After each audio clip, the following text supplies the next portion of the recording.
Hello and welcome again to the next edition of Mytech U, the first edition of January 2013. We are going to cover never not have access to your email in this presentation today. And yes, we're well aware of the double negative. We wanted to use that for emphasis as email being a tool that's critical to pretty much any business these days. We wanted to shed some light on some of the lesser known details around how email works and what are the things you can do as an organization to prevent and to recover or plan for the outages that inevitably occur because no system is perfect. And so we're going to talk about spam filtering, we're going to talk about a commonly known hosting platform, and we're going to talk about what are some other things you need to do that might not be related, you might not think is related to email, but actually has a dramatic impact on what you can do as an organization to protect yourself and to plan ahead. So today on the phone we have Jeff Funk, who will be the primary presenter from Mytech. We also have James Musk. Those guys are both on our managed services NOC team, and they are the ones that work with our customers on this side of the technology and managing it and keeping it up and running and keeping our customers protected. So they have a lot of first-hand knowledge and anecdotal experience for this technology and keeping our customers with access to their email.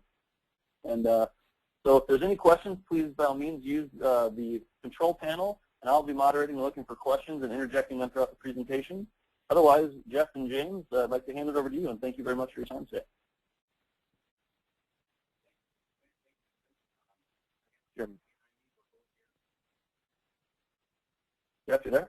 Yep, I'm here. Sorry, I forgot that I was on mute. It's one of those days, huh? Both James and I are here. He's sitting right behind me. Hello. So what we're going to talk about today is we're going to talk about never not having access to your email. In particular, we're going to focus on incoming email, spam filtering, outgoing email, security, everything surrounding email, and making sure that you always have access to it.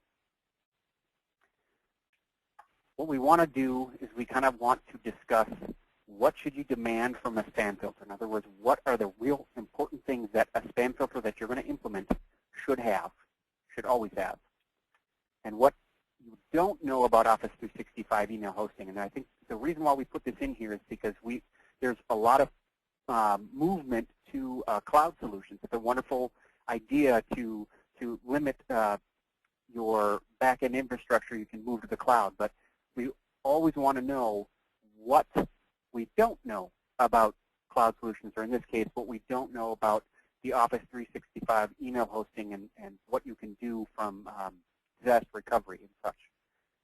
And then how do you prepare your organization for email continuity, for a case in which email isn't available, and to prevent that email from being unavailable. The first thing, obviously, we see that we want to look at what we want to demand from our spam filter. We've been working with several spam filters for a lot of years, and basically there are some things that always pop out as to what you want. First and foremost, it's a critical protection offered by outbound filtering. Sometimes we forget that we get mail, but we also send mail. And not only do we want to filter what's coming in, we want to filter what's going out. In particular, in some instances like compliance for if you're a certain company, certain type of company, we want to make sure that we have good outbound filtering. We want to make sure that disaster recovery features are there and what ones you should have. And the granular policy control. So you can say, we don't, if you're, we were discussing this earlier, if you're a HIPAA compliance and you don't want credit card numbers to be sent out by anybody in your organization, do you have the ability with your spam filter or your outbound filtering to make sure that that doesn't go out, that that gets blocked, so you're fulfilling those compliance needs? So let's dig in a little bit on these. And I know that James and Nate will pitch in here if I forget something, and I'm forgetful. So when we're taking a look at critical protection that we want to see and what's offered, biggest thing is we want to restrict content leaving the network via email. It's a whole. We want to make sure that it has a gateway going out. we want to take a look at the HR compliance and oversight of email that's going out. Many organizations have to be compliant with what types of email goes out, what is said in those emails, and the ability to look at what's going out and prevent that. And then international email regulation and compliance. And I kind of want to make sure we get some comments on this one, on all of it really. When we're talking about content leaving the network and these three things, you want to make sure that at a granular level you're going to be able to do this. Yeah, this is James. I just wanted to jump in and say specifically one of the things that is really a nice feature that we can offer is the ability to really kind of take control of that outbound thing, just both from the HR compliance part. You know, anytime you kind of want to protect the employees from themselves, you kind of want to protect your company from your employees to some extent. You want to make sure that, for an example, like we can give some really, we can get down to the ridiculous level of examples. But one thing you might want to do is you might want to watch out for Social Security numbers being emailed out of your company. Some compliances, HIPAA, for example, they frown on that. So you want to know. You can either block that. You can have somebody notified when they see what looks to be a Social Security number being emailed. And with the international emails as well, you can, even down to certain countries, have very specific policies about what you can and cannot email. We just, as we were looking, we found Turkey as an example. The country of Turkey, if you send your Turkey citizen ID number through email, it's apparently a big no-no. So if you were emailing in Turkey, for example, we could help you make sure that you were compliant with that. So it's some really nice features that really will help protect your company as you know, more and more electronic threats can originate on your own network. I like the way you put that it's not just about protecting the company, your company from your employees, but the employees. There's a whole lot of protection that's going on. Hey, so guys, help me understand. Like, for instance, let's go back a few years, and you know, the concept of inbound spam filtering has been there for a long, long time. But could you speak to? I mean, there's a reason why we started basically recommending, and we don't even really offer only inbound-only filtering anymore, and there's a reason for that. So can you speak to those points, and what are the reasons why that we started doing that in the last few years? Sure. What we found is organizations that like Hotmail or Microsoft, Gmail, Yahoo, different large providers of email systems, they have a lot of requirements. So for certain things, where the mail will come from, what it can contain. And in order to really maintain those compliances on a sending email platform where you have, whether it's your own as a client, whether it's your own or as a provider such as us where it's multiple exchange servers, trying to regulate each one of those potential nodes of sending out email, it can be difficult. What the spam filters can provide and started to provide was the ability to basically funnel the email out through a source that is known as good, that regulates itself and complies to all of those regulations for other mail providers like Microsoft and Yahoo and any of the AOL is also an issue. But basically, okay, Jeff. So what I heard out of that is, well, to summarize, to translate that a little bit, is from the technical pieces you were mentioning, is that, you know, if you're a B2C company, right? So if your primary business is that you send or that you need to send email to consumers, usually you're emailing to consumer domains, right? So like AOL and Hotmail and MSN. And instead of me, company X, you know, who AOL probably doesn't care about, and you're not going to talk to AOL, that by sending your email outbound, the filter makes sure that your organization is compliant with AOL's policies or MSN's policies and Hotmail's policies, so that you don't have to do that work. Is that what I'm hearing? Yeah, yes, that's basically what you're hearing. And one thing that, you know, just from a personal, as a technician that has had to work on things like this, we've encountered places where not only from an organization-wide, but from an individual user might get something on the machine, which we'll probably go over that a little bit more later. And then all of a sudden, some of those bad things, viruses and other things, can start sending email themselves. And if it's coming from your network, then it's going to be your network is the one getting the bad rep out there in the internet world. And so if you get a reputation as being a spamming organization, either through misuse of email, as you didn't know that it wasn't being looked at positively, or an employee had bad software doing it, it's still coming from you, and it's your corporation that's going to take the hit. So one of the things that this does protect is that it keeps, before it gets to the point where action has to be taken by technicians to try and remove you from the problem lists that exist out there, which, let me tell you, as a technician, that's a pretty big ordeal. Well, James, thanks for bringing that up, because I think that, again, one of the themes around, again, this whole idea is to never not have access to your email. These are some of the individual examples of what can cause and impact your email. It doesn't mean that your Exchange server or your email host has gone down or has an outage, but it means that you may be, as an organization, if you are not monitoring and managing the way you use email, your organization could be flagged as a spammer and blacklisted, and guess what? That means you don't have access to your email. So that's one of the reasons why we're bringing this up. And I can give you an example of that. We had an organization that was just starting to do email marketing. So they were starting to send email blasts out of their local, through their local server. The problem was that the way that they were sending those blasts was flagging. They were fortunately sending email out through the spam filter. So the spam filter actually sent a notification to us and said, hey, the way you're sending this email is putting you on the borderline of flagging you as a spammer.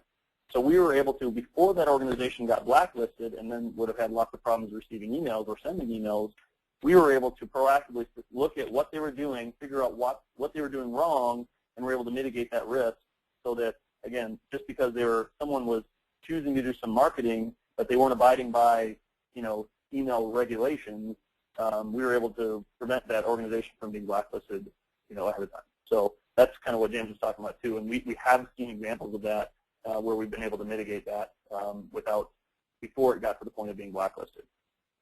And I think it's important that we've actually broken that out to what is critical protection and then what is disaster recovery. Because what we're really talking about is that protection that you're offered. That next step of disaster recovery is a completely different animal in itself. Indeed. So that's a great segue, Jeff. Thank you very much. What kind of disaster features should we have? Well, one of the biggest things that is there is what they call spooling of mail. In other words, in the event of your server going out and not being able to receive mail from the spam filter, because everything is going to the spam filter, being filtered and then through one pipe going into your Exchange server. If your server is out, it can't receive mail. But you have that guard, that gate guard, that's basically in the gate collecting all of those emails. I envision this old guy sitting there with a spear, kind of in a big basket, throwing letters in before not letting it in because he can't because the gate's locked. But basically, it spools everything, keeps it there, and then when your server comes back up, it starts sending it again. So you're not going to lose any of the email that people are sending. It's just going to postpone it until your server comes back online. Now, Jeff, before you go on to the next one, what are some of the things that could cause an outage? I know on the bullet point it says a server outage here, but it doesn't mean that your server has gone down. There are other things that would impact that are very common occurrences. Can you touch on that a little bit? Sure. One of the biggest common occurrences around here in certain parts of the year is power outage.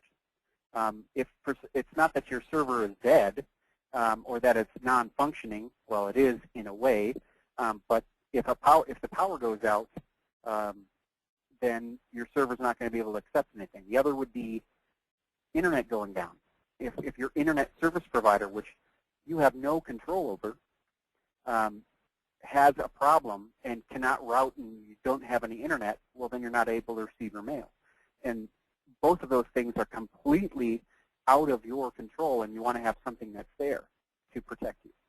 The spooling. Now, Jeff, on that internet outage point, now one of the things I recall is that isn't there a way? So it's very common occurrence today that people have redundant internet connections because they want to prevent against mitigate the risk of a single internet connection going out. How does the spam filter, from a disaster recovery perspective, handle it if the company has redundant internet connections? The spam filter on the inbound is available to add multiple email web addresses, IP addresses that it can go to, and you can put them in an order. So if it tries to send to when you're telling the spam filter to send to this IP address, if for some reason that IP address isn't available, it's then going to look for that second IP address. So if you have two internet connections, one goes down and the other one comes up, that one location is going to be able to point, and then you don't have to worry about the rest of the world trying to figure that out.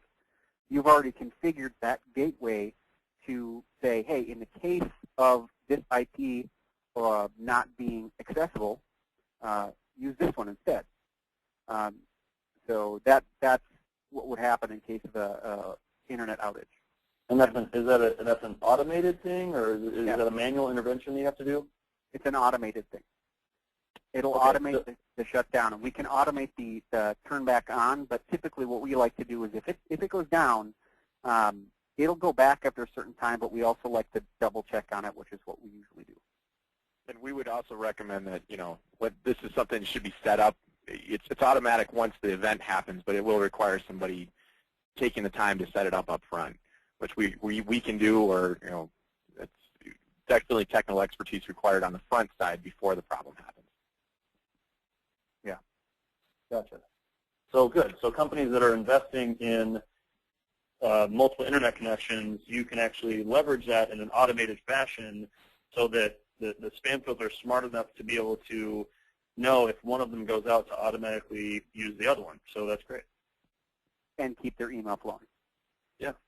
So even with dual internet connections, we do have power outages or something that will prevent email from going to the server. And in an outage, if internet is available somewhere, if I'm at home and I have internet, and the office said, hey, we don't have any power, go home and do your work from there, we can access email even during that outage. The disaster recovery features actually also has a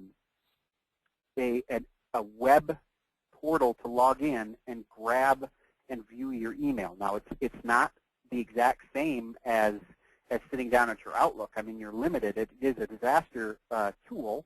It's not something you'd use every day.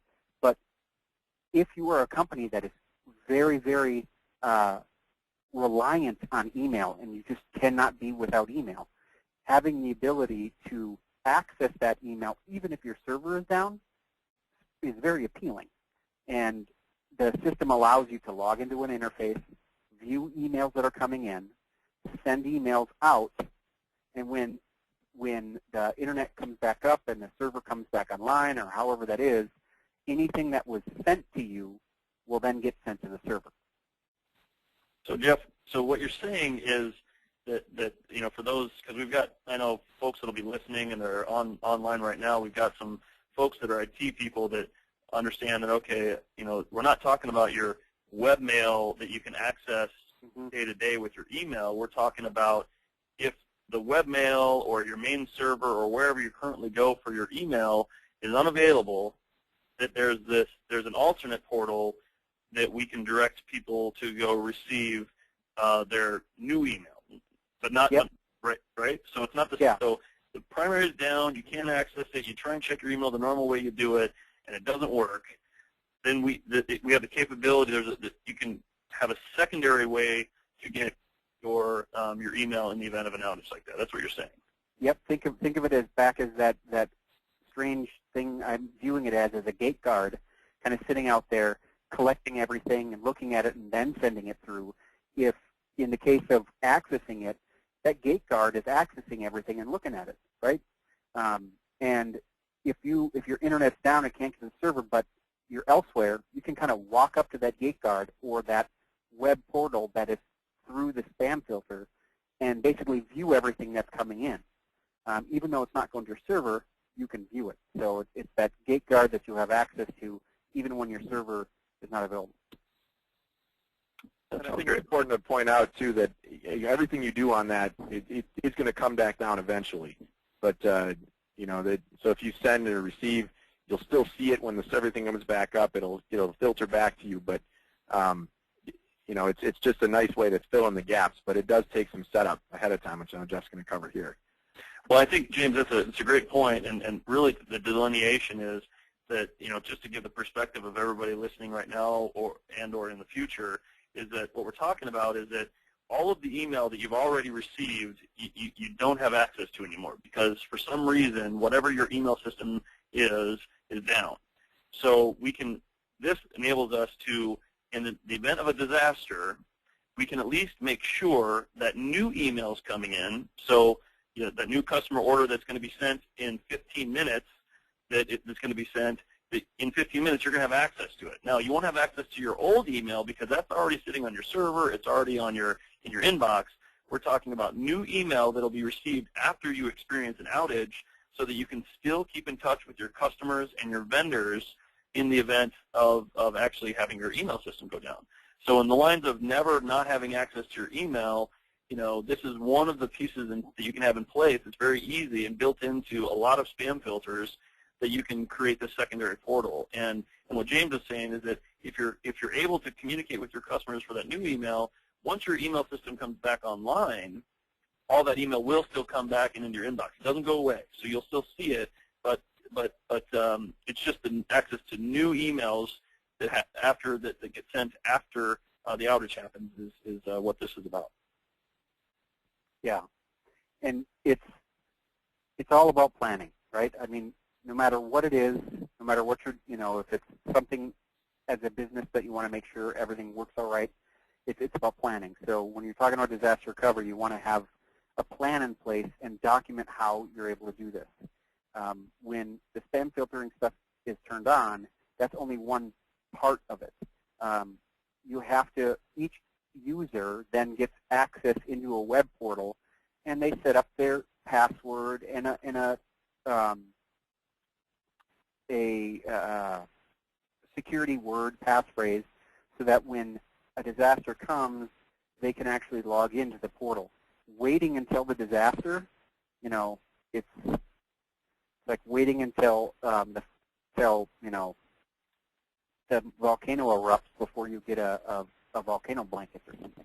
Yeah, you don't want to wait until there's a problem or a disaster to respond. I mean, you want to have plans in place in whatever you do, whether it's email or servers or you know, just your building security in general. You don't want to be figuring out what you're supposed to be doing in the middle of the disaster.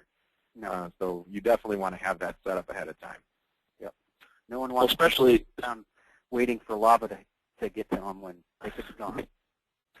Yeah, I'm sure that everyone can relate to running from a volcano, Jeff. Yeah, exactly. But I'll tell you, the piece to consider here is the fact that oftentimes an organization's primary means of communication is email in the event of something like this happening. So if your email server is out or if your access to your email is gone, you can't rely on that. And that's really what Jeff and James are talking about, is having the DR components and the plan in place ahead of time already communicated so that you have an alternate way to communicate with your staff so they know that they should go and use the DR portal as opposed to their normal means of email, because you're not going to be able to send that out via email. That's the whole idea. So having that done ahead of time and figured out ahead of time is real key to making sure that your organization never not have access to your email. Correct. Let's move on to granular policy control. What's really nice, there's a couple points that we want to cover in here. Let's take a look at all of them. One of them being user customization, user access to quarantines, and then editable, sounds like I'm going to eat it, editable white and blacklisting. What we want to kind of focus on here is that a good spam filter, like what are we demanding from our spam filter? A good spam filter is going to be able to give you the ability to give power to your users at whatever level you want. So if some organizations have a couple people who will be checking on what's in quarantine and clearing it out. A good spam filter should be able to say, I'm going to give access to these individuals to log in and check the quarantine to make sure nothing got stuck in there that shouldn't be. Or just giving each individual user access to their own quarantine so that if something came through and was blocked, they could go in and look. And then that customization piece. If you get an email from, you know, an X that you don't want to receive anymore at the office, probably a bad example, you can go and put that email address in a block list and say, don't send me any more emails from this email address. I do that with Nathan Austin sometimes when I don't want to hear the salespeople in general, right? Of course. Of course. So individual user customization, you want to be able to have that in your spam filter so they can go and look at that. The white and blacklisting, it's an important thing when it comes down to what you're getting, because nothing is ever perfect.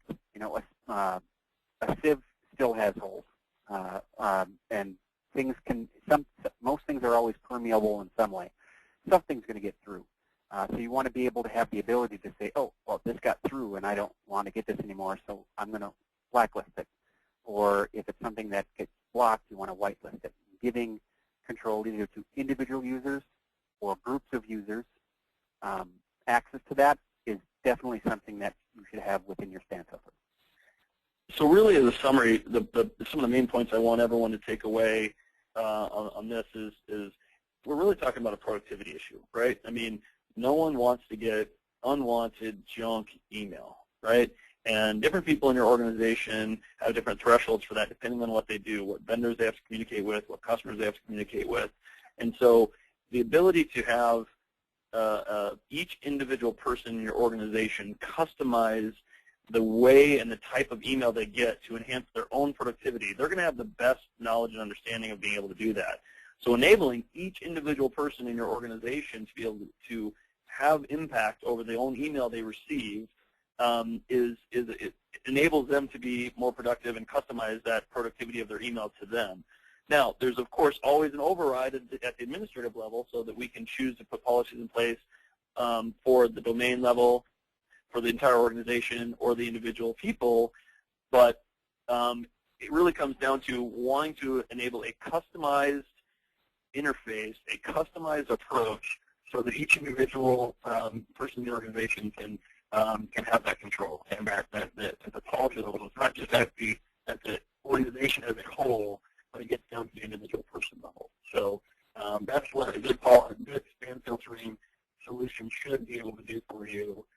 Is have both of those capabilities, as well as put the power in the hands of the people who are using the system. So. Power in the hands of the people, like that.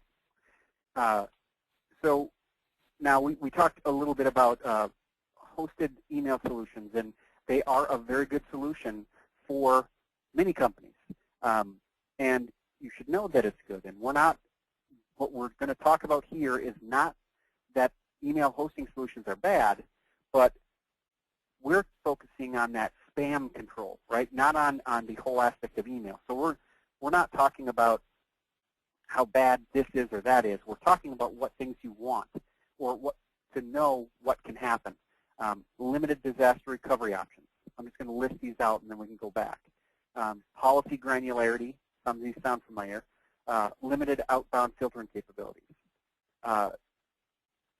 In this case, Office 365, which is a very good solution, does have some limited disaster recovery options. I don't know how long ago it was, but the entire United States, Office 365 went down and wasn't working. Now, in Europe, it was working fine, but for some reason, in the States, it was down for a little bit, and there was no way for people to get at a portal to get at their email for a short time.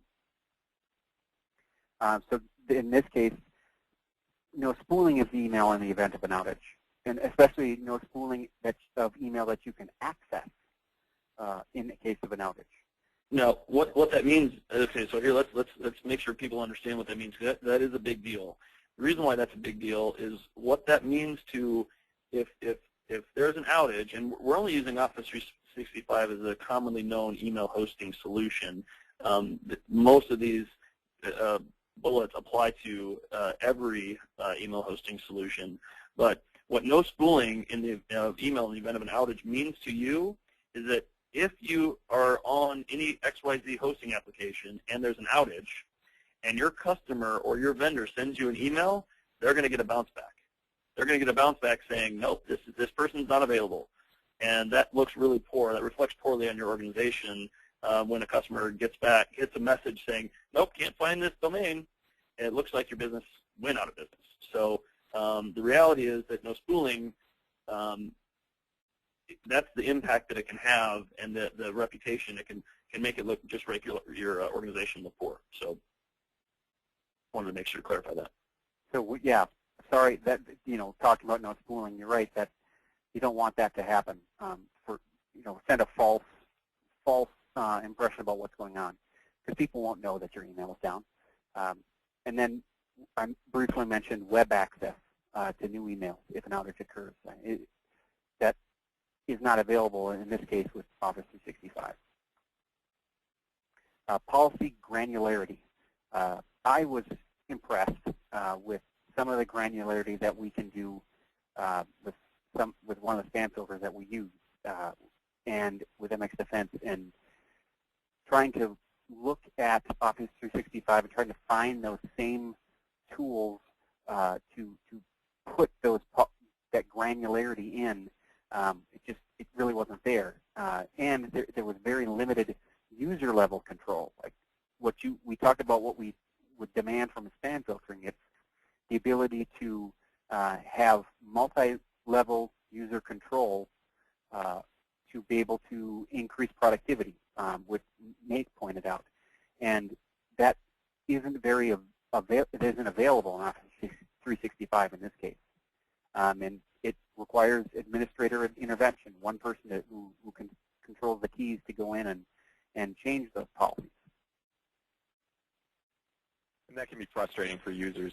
I mean, that's really something that if you don't need to have the administrator get involved with things, and a lot of spam filters don't, if you just need to have, if you know of the one address you need to make sure you get mail from, good tools should give you the ability to go in and let you do that. And 365 does a great job of protecting, group-wide, but it's very difficult to go for an individual user to customize what they're allowed to send to or receive from. So it's a little difficult that way. Outbound, taking a look at limited outbound filtering capabilities. This goes a little bit to some policy granularity as well and what you can do. And there is a limited amount of things from a policy perspective that you can put in place for mail that is leaving your organization, which basically opens the door for unauthorized email to be sent from your network. Now, we talked earlier, and it was mentioned earlier, that mail going out with your domain can reflect upon your domain, especially we talked about that with blacklisting.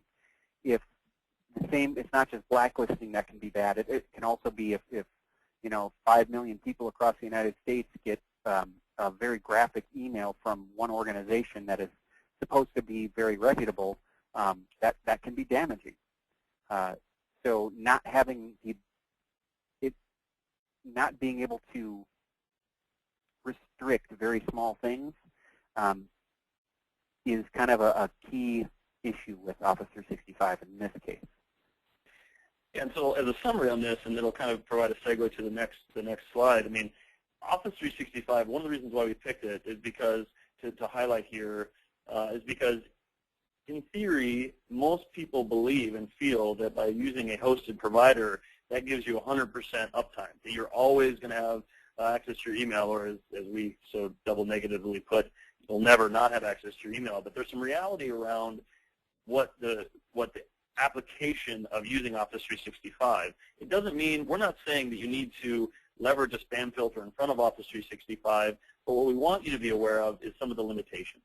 And these limitations apply to Office 365 as we know it, and most likely other email hosting providers that you may be looking at or have used in the past or looking to use in the future, and to understand some of the ways in which you can protect yourself from the outages that might occur, whether it's a hosted solution, by enabling users to customize their experience and their productivity of using email, as well as protecting your organization from A, being blacklisted, and B, just from sending content out that could damage your organization, such as, like Jeff said, you could be violating regulations such as PCI or HIPAA or FINRA. So there's things that you need to protect your organization against, and from an email perspective, and we want to make you aware of all those details. So that'll segue kind of to the next section, which is what are some of the things you can do to prepare and begin your organization to prepare for business continuity, email continuity. We would be remiss if we didn't. We've talked about this. If we didn't talk about what you can do to prepare your company for email continuity. So let's take a look at some of the first steps. Jeff, can you describe what email continuity is? Can you define that for people? I would define email continuity as continuous email availability. So we're talking about email continuity falls into the category of some of the instances we've talked about before, with that email internet goes down, server goes unavailable. We're talking about a continuity to your receipt of email. Is that good? I think, yeah, that's how I see it and how I feel it. So big question we usually ask for people, especially when we're selling or when anybody is looking into a disaster recovery backup solution, even when I talk to my brother and about his backup, is you want to know what your tolerance is for outage regarding email. We have a couple companies who, day in, day out, they are constantly getting email, and if they miss one email, they could miss a huge deal. So we want to make sure that in the case of an outage, it's there. So you want to know what your tolerance is. How long can I go without email before it's going to start to affect my day-to-day dollars? Define and implement solutions that meet or exceed your tolerance for outage. So you want to, once you define that tolerance, you want to then define and implement solutions that either meet that tolerance level or exceed that tolerance level, because there's always that wiggle room. You want to make sure that you have something in place that's going to give you what you need when that email continuity is needed. And then plan and document. Plan and document. Plan and document. I say that many times because many of us forget to do that. And when it actually happens, everybody's trying to find, what did we write down for when this was going to happen, and plan and document the procedure of what you're going to do when that outage happens. Know who's going to call who's going to tell this to these people, or how do I access, what IP address do they need to go to, a web address. You want to make sure that that is all there before the lava comes flooding out of the volcano. Great follow-up on that analogy. So one of the points I guess I want to summarize relative to what we've talked about so far in the presentation as we get to these, what to do is, that first bullet there of know what your tolerance is for outage regarding email. What are they? If, Office 365, using them as an example again, they guarantee a 99.999% uptime, and I believe there's a financial commitment associated with that where you would get a refund for any outage that would be beyond that. But is that enough, right? I mean, in general, 5 nines, or I think it's 99, it's 99.99, not actually the fifth nine, it's only 4 nines. But what that means on a per year basis, that's several hours of outage per year, unplanned.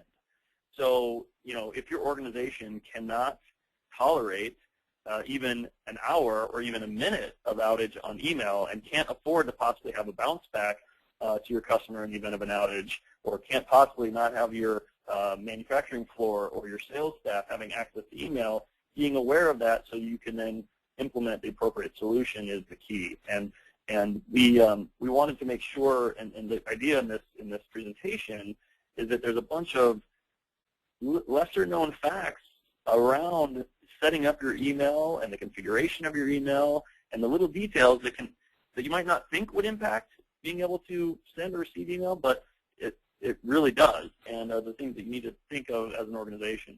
So the next part then goes into one of Mytech's recommendations about the solution that we wouldn't want to leave you without at least a suggestion or our core recommendations. That is basically what we like to call the triple play security. What we try to encourage with our clients, and even in our own use, and for some of us even in our home use, is that you have 3 levels of protection, 3 layers of defense. An inbound and outbound spam filter that sits out there and does what it needs to do to block things going in and out. You want to have a managed sonic or a firewall. In this case, we're looking at managed Dell SonicWall firewalls with current security subscriptions. In other words, content filtering. The Gateway Security Suite includes intrusion prevention, antivirus gateway control, and a spyware gateway control. I'm missing something. I mean, the most important thing you take away is you want a comprehensive security suite on a current generation firewall. You don't want to rely on an old firewall that's not getting any updates anymore, that can't keep up with current threats. And we like SonicWall a lot. We think that SonicWall does a very good job staying current, staying ahead of the trends in internet threat prevention. So it's a key part of this triple play. Well, guys, talk about real quick as an example. I mean, so here we are talking about never not having access to your email, but yet we throw in having a firewall. What does that have to do with, receiving or not being able to send your email? I mean, I know there was a Java threat recently. Like, tell me about that. Connect some dots for me. Well, when we're talking about the firewall, it's another gateway, right? So with that other gateway, you can use it to configure and control, in some cases, where email is going to. So if I have a spam filter and I've got a firewall and somebody in my office is infected with something on their computer and it's going to send out mass things,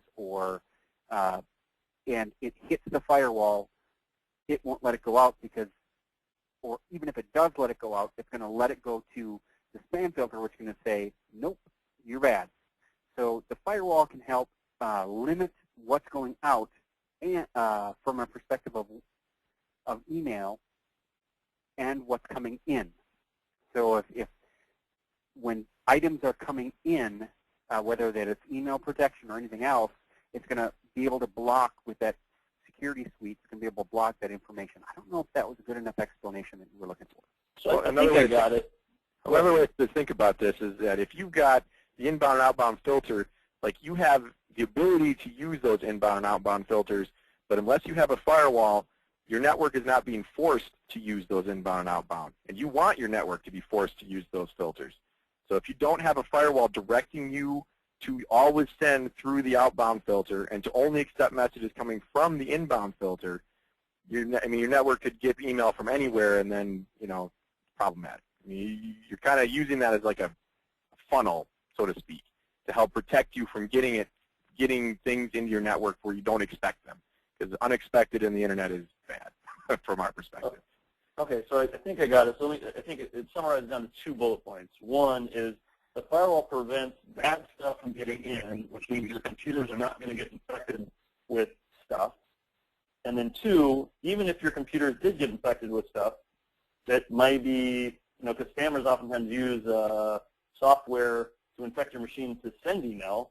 So even if something like that got through the network or got behind the firewall would then make sure that all of that email going out, if they're trying to send junk email, gets routed to the spam filter so the spam filter can block it. So again, you don't get blacklisted. So from a standpoint of never not having access to your email, the firewall can prevent you from being hacked in the first place. And even if something happens where you're trying to send junk email out, the firewall can direct the email so that it doesn't get, so you don't get blacklisted.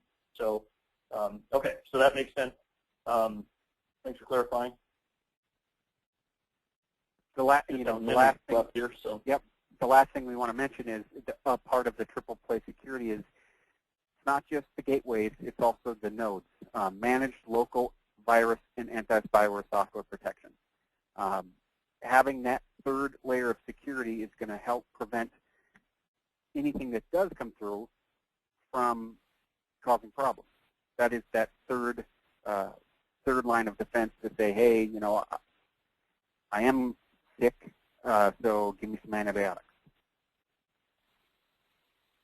Very good. So those with, so as you mentioned, Jeff, having those three, we recommend to anybody, no matter if you're a Mytech customer or your home network or, any organization, have those three layers in place. You should have inbound and outbound spam filtering.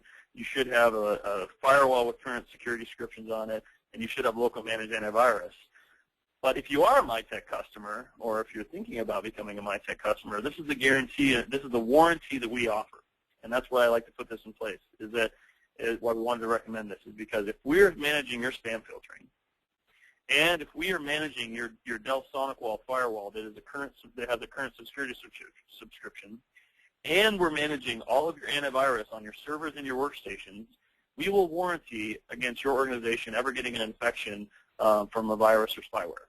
Now, I didn't say guarantee because the nature of this technology is that the infection exists or the problem or threat exists before there is a prevention for it. So there's always that window where you may be vulnerable to a threat. But with these three layers of protection in place, as an example, the Java threat that came out earlier this week, or was announced last week, that with these three protections in place, we will warranty against you ever getting an infection, and if it ever happens, we'll clean it for free. It's included in our program. So this is the best layer of protection, our triple play for security and warranty by Mytech, that we wanted to make sure, because that is one of our best ways to ensure your organization will never not have access to their email. Yeah. Any other comments or questions, you guys? I don't think so. I mean, let's just kind of take a quick look at, before we end here, what it is and remind ourselves what we looked at. We looked at what do we want to demand from our spam filter? What's important to have when we're talking about filtering your email and what's going inbound and outbound. We talked about what kinds of things that you may not know about Office 365, and we focused on that spam filtering side of it. And then what you can do to prepare your organization for that email continuity, preparing for when that disaster occurs. We tried to focus everything around finding a good solution that's going to work and protect you.